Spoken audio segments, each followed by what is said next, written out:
球队的学生到校门口都爱先磅体温。台中市各级学校明仔就要开学，因为12岁以下囡仔无法度注疫苗，学校嘛真认真在做防疫工作。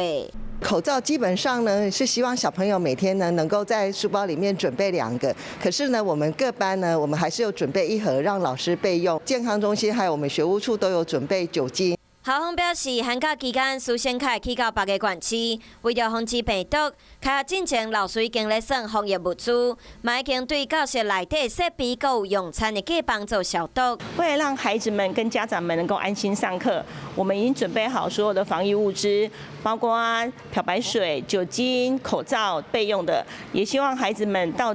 学校里面要先做好体温的量测。家己国小加上幼稚园师生的人数将近900个人。最近学校嘛先暂停大型的活动，另外台中市府嘛协助学校进行校园室外公共区的消毒，就是要全面防止病毒扩散。想要获取更多新闻资讯，想要看到主播最新的动态，赶快订阅华视 YouTube 频道。